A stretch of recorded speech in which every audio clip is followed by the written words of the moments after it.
My phone rattles across the nightstand, yanking me out of a deep sleep.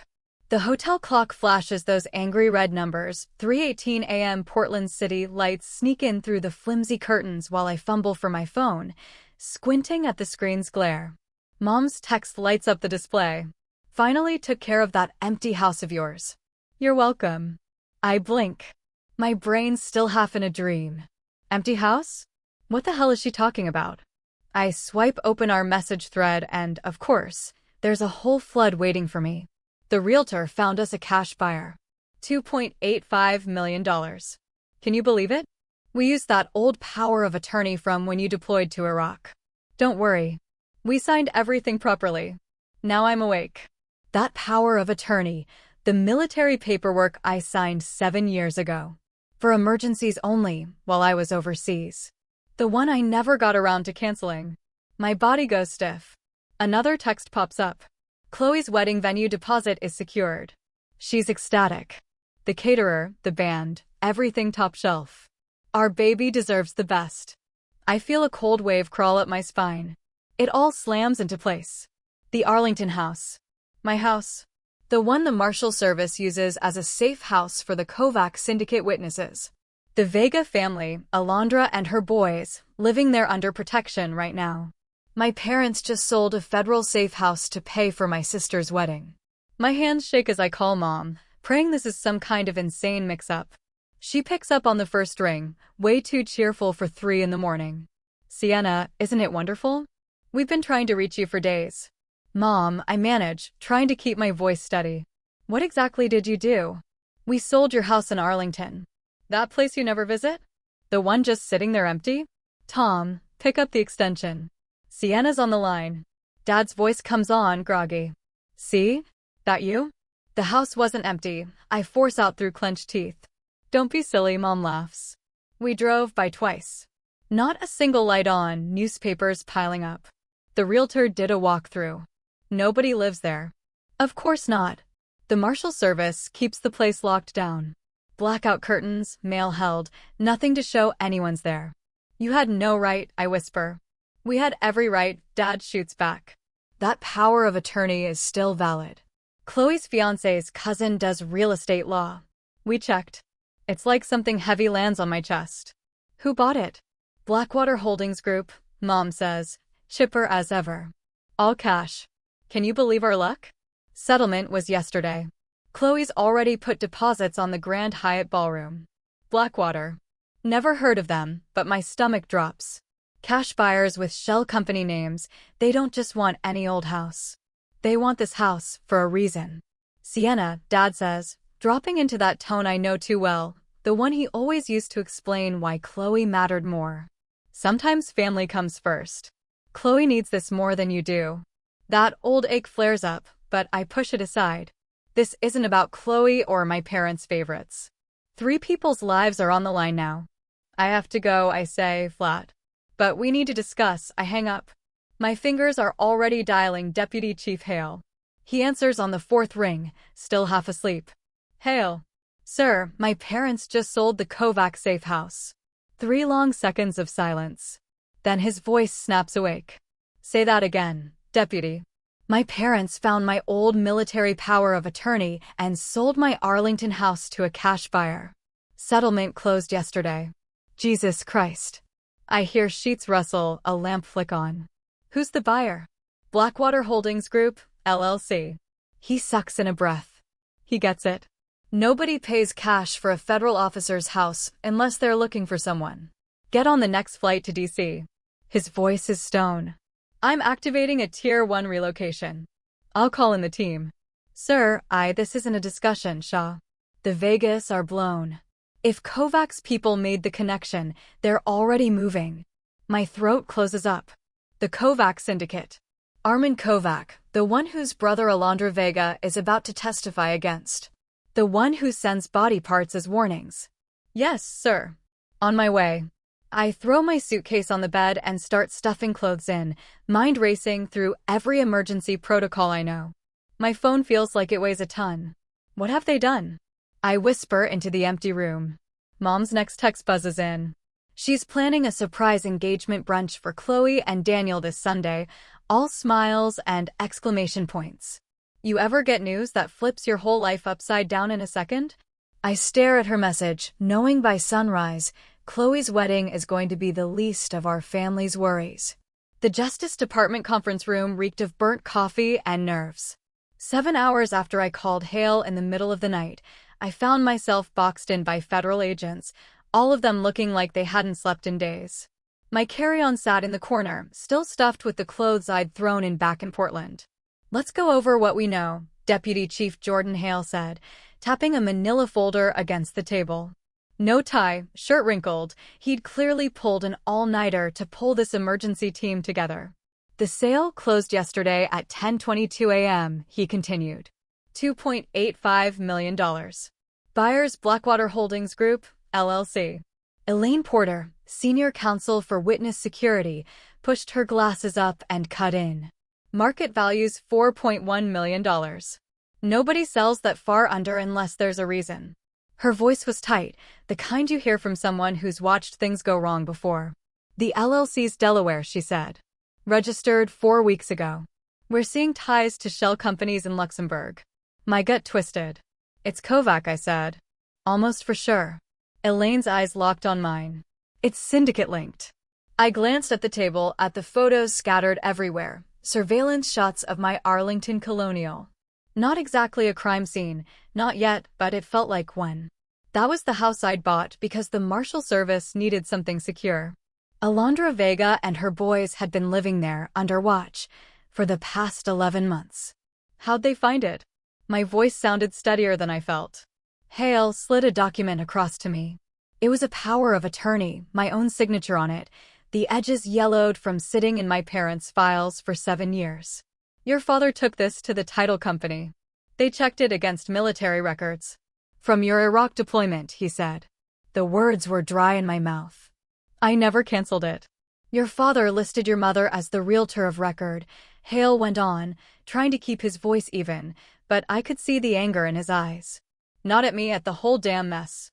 6% commission on top of the proceeds. $171,000. That number stuck in my head. $171,000. For my sister's wedding. "The Vegas are being moved right now," Hale said, glancing at his watch. "Tactical teams are bringing them to a staging area. You'll meet them there." "You explain what happened." Fear curled in my chest. "Sir, I don't think they deserve to hear it from someone who'll look them in the eye." He cut me off. For hours later, I was standing in the reinforced basement of the federal building, watching color drain from Alondra Vega's face. Her boys, Mateo, 15, Leo, 8, clung to her. The tactical team had pulled them out with nothing but the clothes they wore.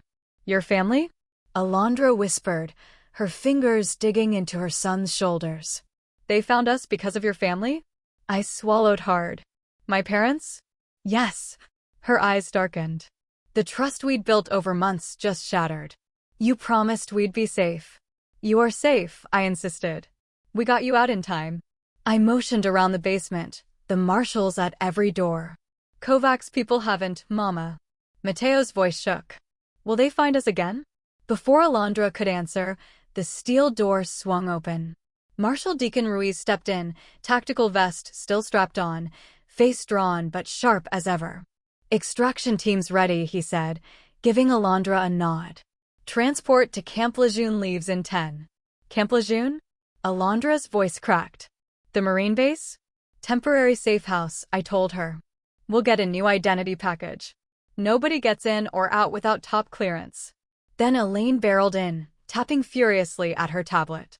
"Money trails are lining up. The same Luxembourg account behind Blackwater paid 4 PIs in the DMV this month." "They were already looking," Ruiz muttered. "Your parents handed them the golden ticket." The words hurt. Alondra pulled Leo closer, the boy burying his face in her shirt. "Armin Kovac doesn't quit," she whispered. "Not until he gets what he wants." A chill swept the room. Kovac, the syndicate lieutenant Alondra was testifying against. The man who'd ordered her husband's murder. The guy who sent chopped-off fingers to prosecutors as a warning. "Mrs. Vega," Hale said, stepping forward, voice suddenly commanding. "Kovac doesn't know where you are now, and he never will. Leo peeked out, eyes wide. Promise? The question just hung there. A kid's simple plea, and none of us could really guarantee it. I promise we'll do everything in our power, Hale said. He meant it. It was as honest as anyone could be. 3 hours later, I watched from the roof as 6 identical black SUVs pulled out, only one carrying the Vega family. The other vehicles carried decoy teams, all splitting off in different directions, making their way to the Marine base 80 miles south. They'll be safe tonight. Elaine came up beside me at the railing. The money trail team needs your parents' banking info, she told me. Every transaction from the past 6 months. You'll have it, I said. I couldn't stop watching the convoy disappear down the road. You should know, she hesitated. I filed emergency motions to freeze the proceeds from the sale. All of it. I nodded, eyes still on the tail lights. Including Chloe's wedding deposits? Yes. She looked at me, waiting. The legal consequences for your parents will be what they deserve, I cut in, surprised by the edge in my own voice. Elaine studied me for a long second. What would you do if your family's actions put innocent lives at risk? This wasn't some hypothetical. She was testing me, testing my loyalty. Which side was I really on? I turned to face her. I'd make sure justice was served, no matter who it hurt. My phone buzzed. Hale's number. Shaw, I answered. His voice was tight, all business. Intel just confirmed Kovacs people were already watching Camp Lejeune when our convoy arrived. They're moving faster than we thought. The cold fear I'd carried all day snapped into something sharper. I'll meet you there in 45, I said. I shoved my phone in my pocket, and right then another message popped up, my mother. A photo of Chloe in a white designer wedding gown, grinning from ear to ear. The caption, venue deposit paid, $425,000 total, but worth every penny. Can't wait to show you. I stared at my sister's beaming face, wondering if she had any idea her happiness was paid for with 3 lives. Later, the smell of charcoal and grilled meat drifted across my parents' backyard in Allentown. Red checkered tablecloths flapped in the breeze, and relatives crowded around picnic tables piled high with potato salad, corn on the cob, and Dad's legendary ribs. The scene looked so normal it made my stomach twist. I lingered by the garage with Hale and 2 agents, watching Chloe hold court near the rose trellis. Her engagement ring sparkled as she flipped through photos on her tablet, cousins and aunts clustered around her. $425,000 in deposits, Chloe announced, voice ringing out. The Grand Hyatt Ballroom books up years in advance, but they had a cancellation. We got so lucky. Lucky. The word caught in my throat and stuck there. Beside me, Hale's SUV ticked as it cooled. You ready for this? He asked quietly. No, I told him, honest, but necessary things don't wait for ready. We crossed the lawn together. Conversations stuttered and died. My cousin Brenda's plastic cup hung in midair. Uncle Frank's eyebrows shot up. Chloe noticed us last. Her smile faded when she saw my face and the agents at my side. Mom appeared at the kitchen door, apron still on. Sienna. You made it after all. She stopped short, taking in Hale's grim look. Who are your friends, dear? Hale stepped forward, badge out. Deputy Chief Jordan Hale, U.S. Marshals. We need to talk about the Arlington property. Dad walked over from the grill, beer in hand. What's this about, see? The whole yard fell silent. Even the birds seemed to hush. That house wasn't just mine, I said, working to keep my voice steady. It was a federal safe house, protecting witnesses in an active syndicate investigation. Dad's beer slipped from his hand and crashed to the patio, glass and foam everywhere. That's impossible, Mom stammered. We didn't know. Clearly, Hale said. Otherwise, you wouldn't have sold federal property to a cash buyer without asking questions. Chloe broke through the circle of relatives. What does this have to do with us?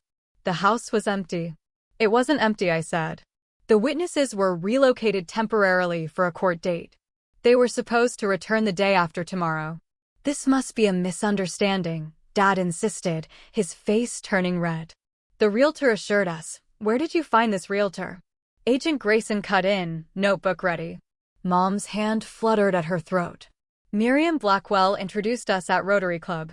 I mentioned Sienna's empty house in Arlington. You talked about my house at Rotary Club? That stung. The betrayal went deeper than I expected. A house you knew I never mentioned? You never visited, Chloe snapped. It was just sitting there while I was stressing over wedding money. Cousin Brenda tried to herd the kids inside as the tension built. Uncle Frank mumbled something about needing another beer. No one moved.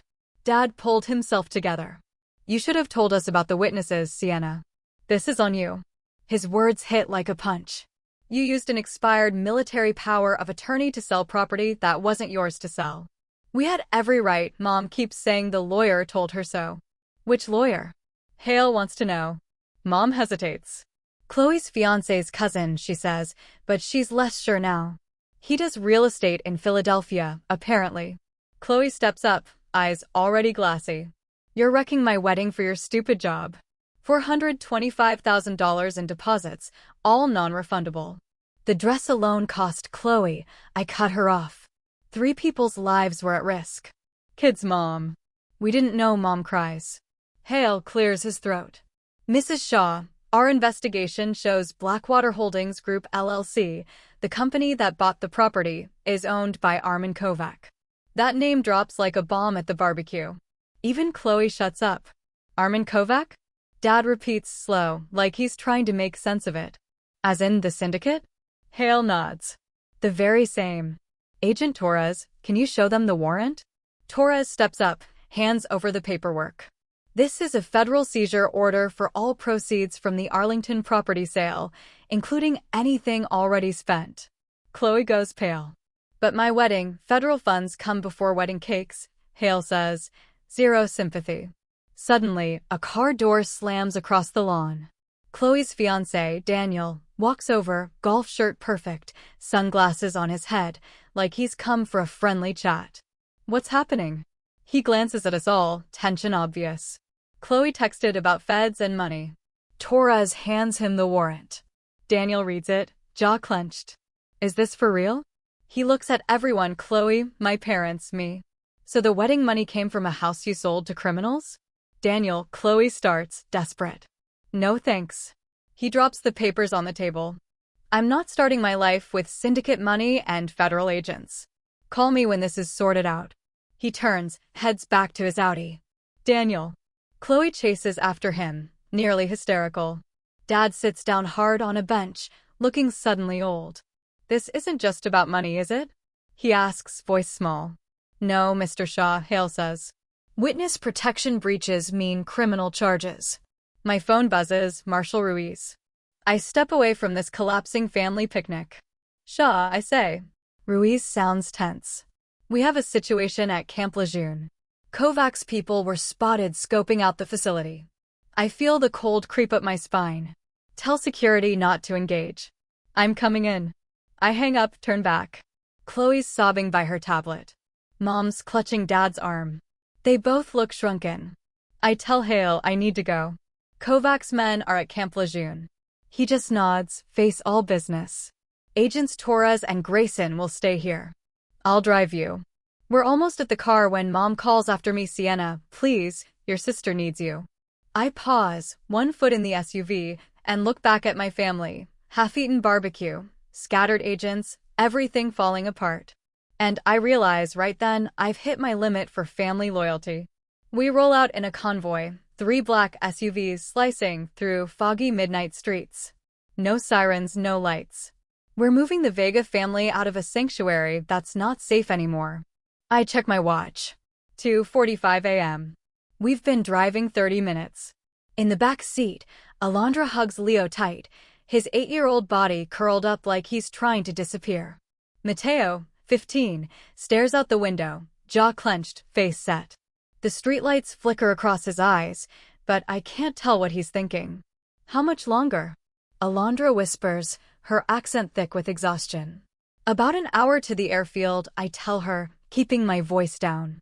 Then a direct flight. Mateo turns to me. Will they find us again? His voice cracks, the tough guy mask slipping.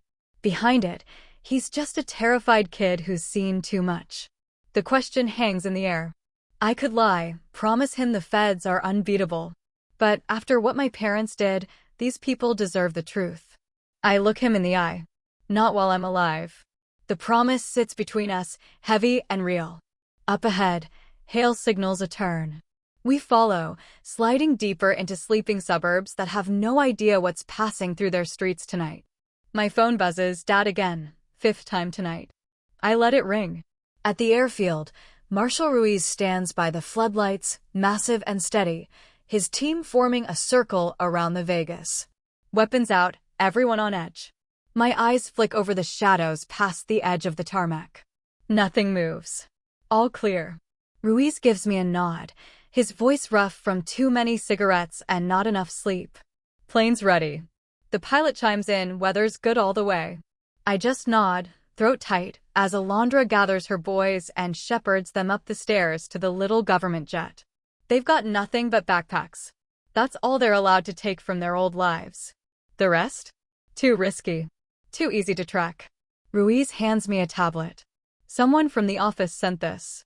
Thought you should see it before we go. On the screen, a headline screams from a news site, Witness Security Program Breached. Syndicate cases in jeopardy. My stomach lurches. There's a video.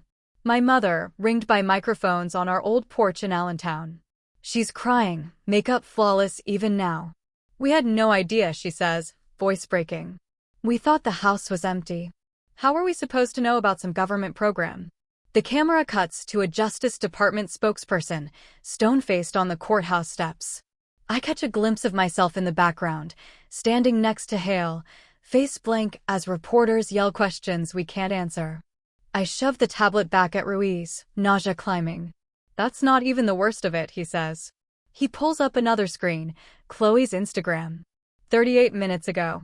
When your sister's secret job ruins your wedding and bankrupts your parents. Thanks for nothing at s.shaw. Hashtag family betrayal. Hashtag wedding disaster. Hashtag worst sister ever. Already 3,000 comments. Ruiz shakes his head, his voice unexpectedly gentle. Family, huh? Tough break. I swallow. They made their choice. My phone lights up, a text from an unknown number. Dad, using Mom's friend's phone to dodge my blocks. Sienna, please. We can fix this. Just talk to us. I delete it. No answer. Inside the plane, Mateo and Leo are already asleep, heads tipped together. Alondra watches me as I step in, eyes dark and knowing. She's spent 20 months testifying against the men who killed her husband for refusing syndicate orders. She understands impossible decisions. Your family, she says softly. This must be hard. I drop into the seat across from her. They're alive. That's more than you'd have if we hadn't moved fast. She nods, she knows the truth I don't say. The Kovac syndicate doesn't leave witnesses. Armin Kovac has handled 4 dismemberments himself, just to send a message.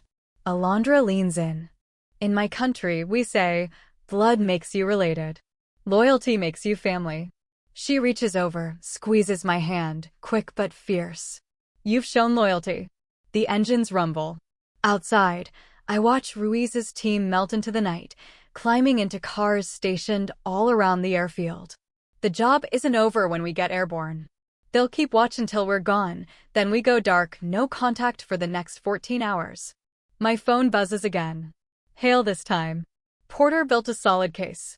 DOJ's moving ahead with charges against your parents. 7 counts, obstruction, endangering witnesses, all of it. I press my forehead to the cold window. And Kovac? I ask. He was seen at 3 spots near Camp Lejeune yesterday. He's speeding up the search.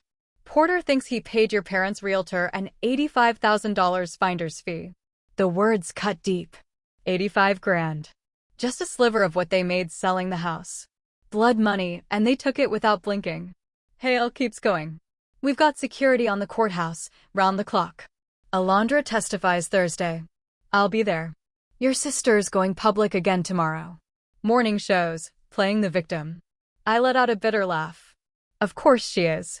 The plane starts down the runway. Alondra tucks her son's blankets tighter, hands gentle but steady. 3 lives saved, even if my own family sold me out. Hale's voice softens. You should know every marshal in the division asked to be assigned to this case. They're calling you their betrayed sister. Family isn't always blood, Shaw. Remember that. As we climb into the night, my phone pings one last time. Elaine Porter, DOJ's senior counsel. Subpoenas for Thomas and Margaret Shaw. Will you testify? The question burns in my chest, brighter than the wing lights cutting through the dark. Down below, the city shrinks to a scatter of lights, so many lives untouched by the Kovac syndicate. Lives worth protecting, no matter the price. The plane banks east, carrying us toward something like safety. I text Porter back, each word an oath I can't take back. Yes, whatever it takes. Have you ever had to stand your ground, even when everyone wanted you to fold? On the day of the hearing, Pastor Bill sits fidgeting on a stiff wooden chair outside the courtroom, his Bible squeezed tight in those spotted hands. When he sees me coming, he stands up, worry written all over his face. Sienna, please. Think it over. Forgiveness is divine. Your parents made a terrible mistake, but they're still your family. I freeze, coffee cooling fast in my hand. My throat knots up at the sound of his voice, the same gentle tone that once got me through confirmation class when I was 15. They put 3 lives in danger, Pastor. The youngest boy still wakes up screaming. Pastor Bill leans in, breath thick with butterscotch. They didn't know. Margaret told me they thought the house was empty. They never called to check. My words come out sharp. They saw Chloe's wedding as an opportunity and took it. Nothing else mattered. Down the hallway, my mom's lawyer waves at me, looking desperate. Franklin Walsh, Allentown's top defense attorney. He's all gold cufflinks and a suit that costs more than my car. My parents put their whole retirement on the line just to pay him. Pastor Bill keeps going. Your sister's living with Daniel's parents. Your childhood home's gone. Haven't your folks suffered enough? The courtroom doors swing open. Deputy Chief Hale steps out, face blank and unreadable. He meets my eyes and gives a tiny nod. That's my cue. I have to go, I say, twice, not trusting myself. Pastor Bill's hand brushes my sleeve. Blood's thicker than water, Sienna. I look at him. So is responsibility. I step away. Some things just don't wash out. Inside, it's quiet, unnaturally so. The wood shines under the harsh lights. The flag hangs limp next to the judge's bench. I spot Chloe in the second row, mascara already smudged. She hasn't spoken to me since that barbecue 4 months back. My dad sits slumped at the defense table, wearing the suit he had on for my academy graduation, now the only suit he's got for court. Mom's next to him, stiff and prim, hands folded. She's lost weight, the pink cardigan she used to fill out now just hangs off her. Judge Harriet Monroe shuffles some papers, glasses perched on her nose. She's a legend 32 years in, never flinches at obstruction. Deputy Marshal Shaw, she calls, peering over her glasses. The prosecution says you want to speak. I get up, smooth my skirt. Yes, Your Honor. Mom's eyes light up. Dad straightens, hope flickering across his face. They think I'm here to beg for mercy. They're wrong. I take the stand, press my hand on the Bible. It's cold beneath my palm. The oak railing feels solid, something to hang on to as Walsh approaches, all cocksure smile. Deputy Marshal Shaw. You've had time to think about this. Unfortunate business. Want to speak up for your parents? The whole room holds its breath. Chloe leans forward. I would not. The words drop, heavy and final. Mom's face just crumples. Dad's jaw tightens, the muscle in his cheek twitching like it always did when I let him down. Walsh keeps it moving. Maybe you could tell the court there was no criminal intent. Just a misunderstanding, objection. Elaine Porter is on her feet, DOJ's senior counsel. Leading the witness. Sustained, Judge Monroe says. I don't wait. With your permission, I have evidence the prosecution missed. Judge Monroe nods. Proceed, Deputy. Hale brings me the folder.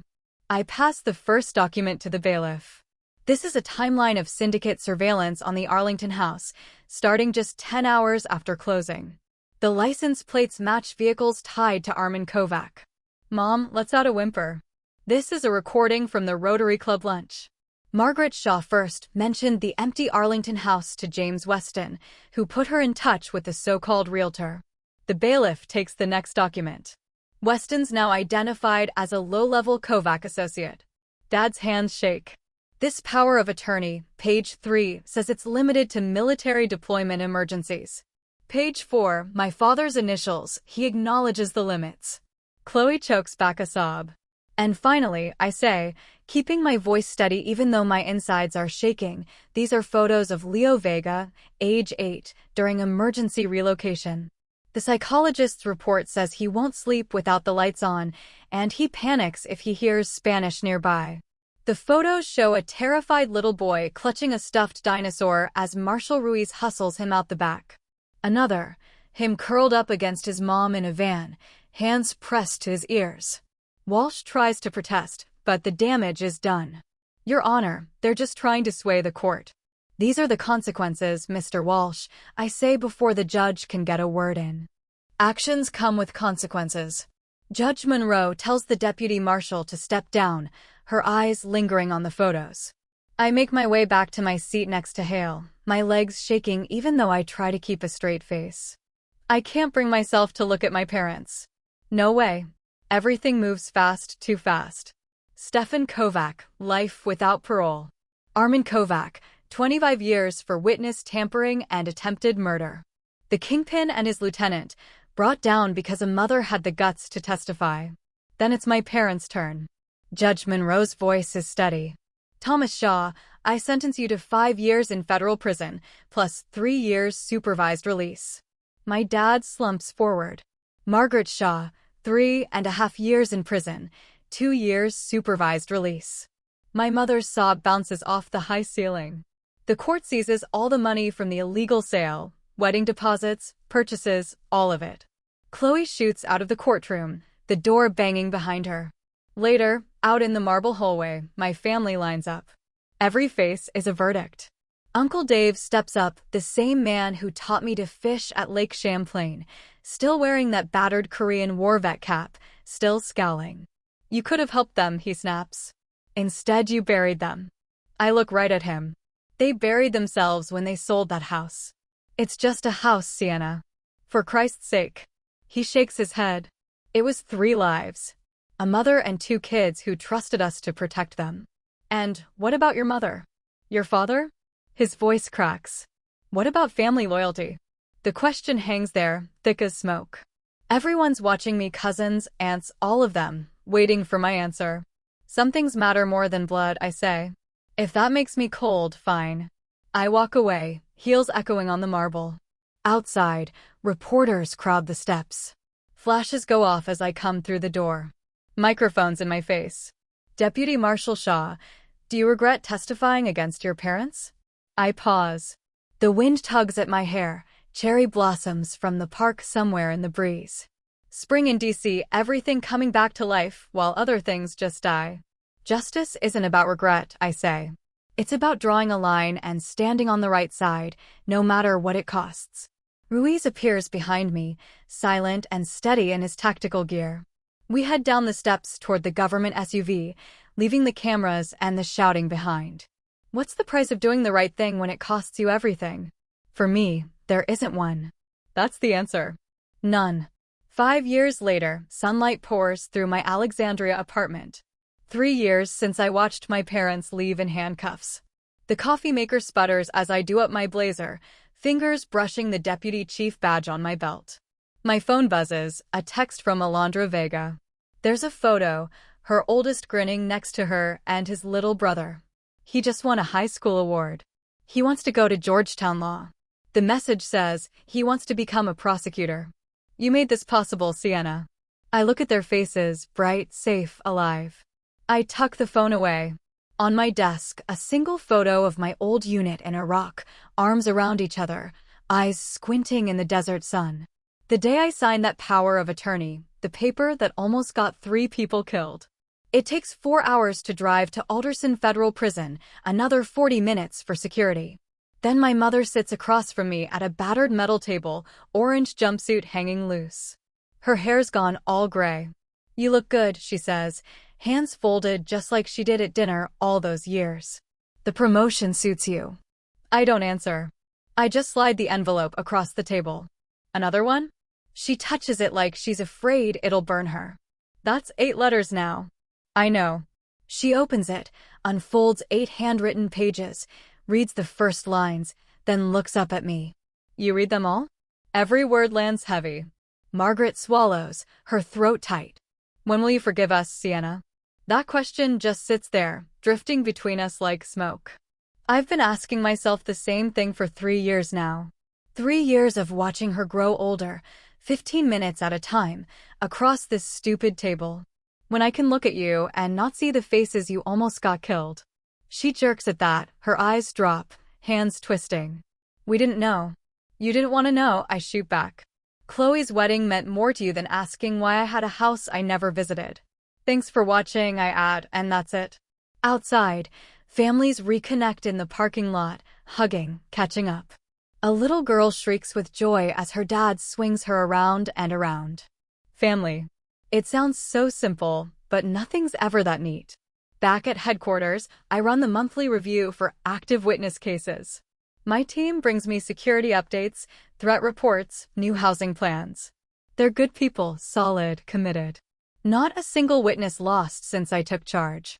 After the meeting, Marshal Ruiz hangs back. Deputy Chief? New recruits start their training next week. Still want to handle the ethics module? I nod, grabbing my files. Make it Thursday morning.